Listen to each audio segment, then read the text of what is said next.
SPAK ka dhënë pretensën për të pandehurit në dosjen Metamorfoza. Së pari edhe njerë, të rikujtojmë ç'është dosja Metamorfoza, fare shkurt, qartë, thjesht fare, dhe kush janë personat e përfshirë. Tani, ky proces ka rëndësi për të vetmen arsye. Kjo është dosja e parë e prokurorisë posaçme që është ndërtuar mbi bazën e të dhënave të ardhura nga autoritetet franceze që ka të bëjë me komunikimet Sky ETC. Dhe duke qenë se është procesi i parë, gjykata për herë të parë do të marrë një vendim nëse do t'i legjitimoj ose jo këto si prova. Dhe duke qenë kështu, kjo në një farë mënyre ky proces ose ky vendim mund të afektojë të gjithë proceset e tjera që janë bazuar ndër të tjera edhe në provat Sky ETC, sepse gjykata kushtetuese vërtet ka marrë një vendim, por nuk i ka dhënë zgjidhje përfundimtare çështjes nëse Sky ETC është ose jo si provë. Por ja ka kaluar topin gjykatave të jurisdiksionit të zakonshëm, në rastin konkret gjykatës posaçme, për të vlerësuar nëse komunikimet në Sky ETC mund të konsiderohen prova dhe janë marrë ose jo në përputhje me ligjin dhe a përputhen ato me legjislacionin shqiptar. Pra për këtë arsye, ky është interesi më i lartë në raport me këtë proces. Sigurisht, Metamorfoza është dosja e parë që goditi grupin kriminal Bajri dhe për herë të parë u arrestua një investitor strategjik i qeverisë shqiptare, zoti biznesmeni Plum Gjoka, aktualisht i pandehur për vepra shumë të rënda penale, u goditën bajrat Behar Bajri, Asmer Bilali e të tjerë me radhë, dhe po ashtu për herë të parë u zbulua që ishte një ish drejtues i prokurorisë i përfshirë në afera korruptive, ishin zyrtar të lartë policisë edhe ish shefi forcës posaçme operacionale. Pra tregoj në një farë mënyre bashkëpunimin e krimit me njerëzit e drejtësisë apo me strukturat e policisë së shtetit. Prokuroria e posaçme kërkoi sot masat e sigurisë për më larta, ishte 15 vjet burg për Behar Bajrin, duke konsideruar si kreun e grupit, 14 vjet burg për Plum Gjokën, që sigurisht akuzohet për krim të kushteve për të kryer vrasje, po dua të bëj një saktësim. Pretenca është kërkuar vetëm disa nga episodet e kësaj ngjarje që ka të bëjë për krim të kushteve për të kryer vrasje, grup të strukturuar kriminal, armbajtje pa leje dhe korrupsion, aktiv dhe pasiv të funksionarëve të lartë publik apo atyre të drejtësisë. Ndërkohë sa i përket akuzave për vrasje, Plum Gjoka dhe disa nga të pandehurit e dosjes Metamorfoza, që janë kryesisht antarë të grupit kriminal Bajri, janë duke u gjykuar në një proces të zakonshëm, çka do thotë këto masa që janë 14, 15 dhe më pas ulen për shkak të gjykimit shkurtuar, bëhet fjalë për disa episode të lehta. Por interesi në gjithë këtë histori është pikërisht kjo, që ka të bëjë me legjitimimin ose jo të komunikimeve në Sky ETC. Sky ETC kanë votuar disa shkrime interesante. Po, Sky ETC ka një... Po e kanë pranuar në përgjithësi perëndimorët.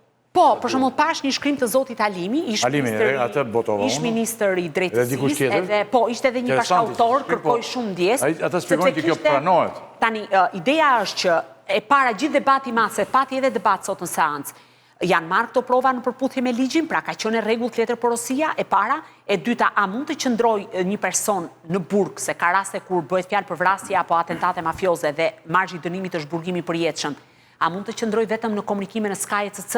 A duhet shoqëruar kjo me prova të tjera? Pra ky është gjithë debati dhe për këtë arsye ky proces ka shumë interes sa i përket jurisprudencës. Përgjithsisht autoritetet e vendeve të huaja, Italia, Gjermania e të tjera me radhë, është vetëm një gjykatë gjermane e shkallës parë që nuk i ka pranuar, por të tjerat i kanë legjitimuar, por me kushtin që mos përdoren si të dhëna të vetme. Sepse një komunikim që mund të jetë një komunikim... Në këtë rast janë me provat të tjera, pra për vrasjen ndërtimin me provat të tjera. Prokuroria pretendon se ky është debati, pastaj momenti që thua ka prova të tjera, prokuroria pretendon që ka prova shoqëruese që mbështesin të dhënat në Sky ETC, sepse në Sky ETC mund të ketë mira biseda të cilat nuk gjejnë bazë reale, pra nuk shoqërohen me prova të tjera.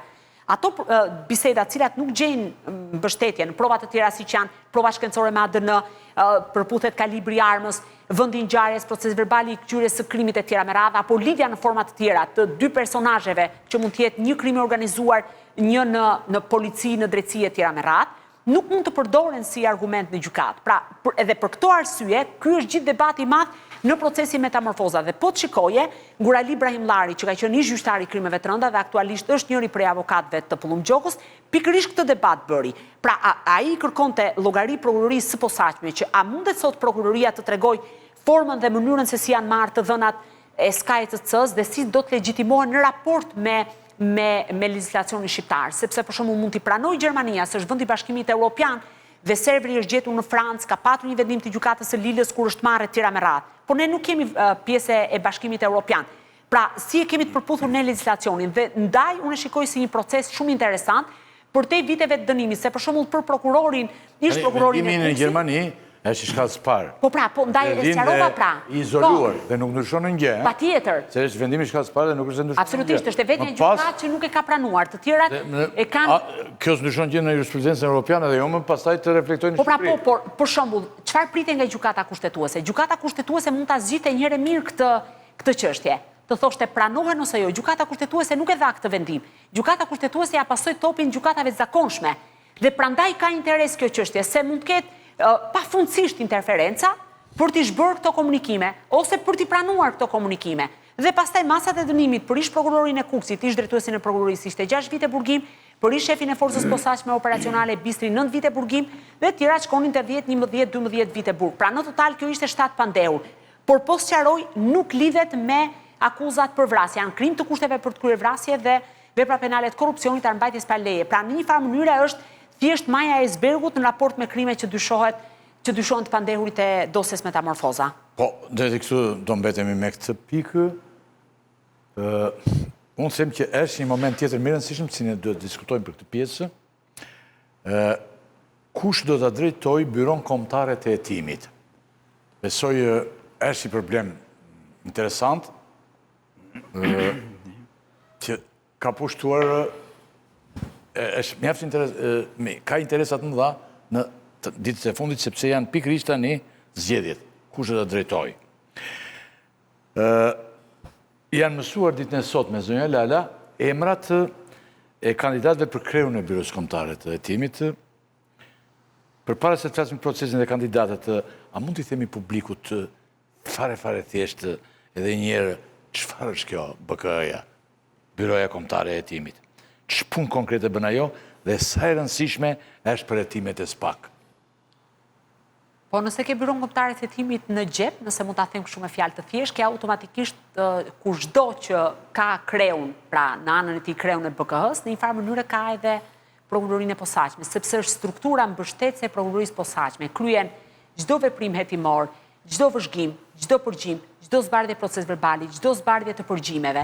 Pra, Byroja Kombëtare e Hetimit në një farë mënyre është ajo e cila bën në një farë mënyre brumin e të gjithë asaj çfarë ndodh dhe më pas prokurorët bëjnë sitjen e të gjitha të dhënave për të formuluar një akuzë ndaj njerëzve të krimit të organizuar apo ndaj politikës. Kështu që në këtë aspekt, patjetër që lufta për të patur, pra politika për të patur të vetin ose të besuarin e vet në krye të BKH-s, është patjetër një luftë e ashpër, sepse më shumë se sa thjesht një emër, aty ka të bëj me burimin e informacionit që mund të marrë politika dhe krimi organizuar. Kështu që patjetër lufta është shumë e ashpër për këtë institucion, është një institucion që asiston SPAK-un në çdo veprim.